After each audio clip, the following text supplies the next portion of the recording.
This week, I was trying to pay a tax bill by debit card online. And this week, I was trying to pay a tax bill by debit card online. And there was a problem. And I was instructed to phone the bank. So this lady then tells me that it will not be possible to pay my tax bill by debit card because it is over my limit. I point out it's a debit card, so my limit is the amount I have in my account. And she says, right. And I say, you can see I have that amount in my account.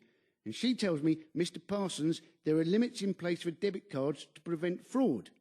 I point out that she knows it isn't fraud because we've just spent 5 minutes verifying that I am in fact me, and she has just called me Mr. Parsons. Also, in the history of crime, has there ever been a thief who was famous for defrauding somebody by paying their tax bill for them?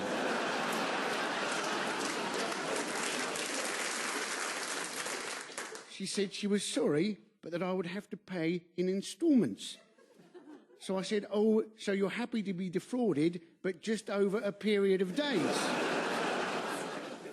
So she went back to parroting, there are limits in place to prevent fraud. I said, but this isn't fraud. You know it's me. Not only have I got right all the questions in front of you, I can get right questions you haven't even thought of. Not only can I do my mother's maiden name, I can do my grandmother's maiden name and all my cousins as well. And she said, I should warn you, all our phone calls are recorded for training purposes.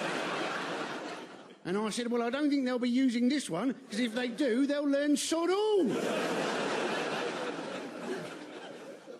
Now, this was too much for her. She said, I'll get my supervisor to call you back. So later that day, I got a call back.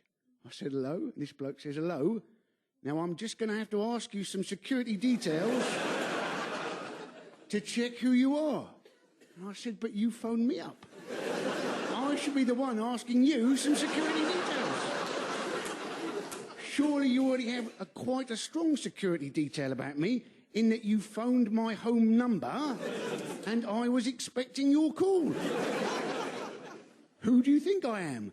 A burglar who's just waiting in the house on the half chance a bank might phone up and give some security details for free?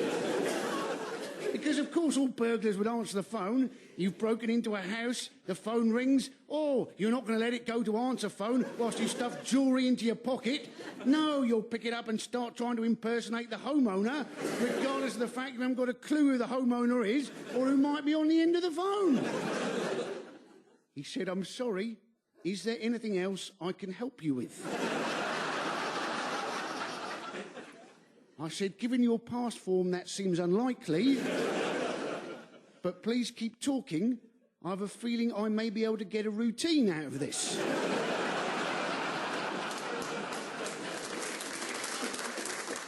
He said, I recognise your voice. Are you that comedian bloke? I said, I'm sorry, I can't confirm that at this stage. You're going to have to answer a couple of initial questions first. But of course, you don't have to use the banks now. You could get a short-term loan from somewhere like Wonga.com, where the interest is currently 4,214%. They've got some balls, haven't they? Places like Wonga.com only exist because the banks won't lend. What is the point of being a bank if you won't lend? Oh, I'm a prostitute. Do you shag? No, I just sell breakdown cover and pet insurance. And people say go easy on the bankers. They are examples of great British business. But it's amazing what people hold up as great examples of British business. I mean, whenever they come up with Britain's 3 best-known businessmen, they usually trot out Alan Sugar, Richard Branson and Philip Green. Now, Amstrad was disappointing, Virgin Trains are disappointing, Top Man is disappointing.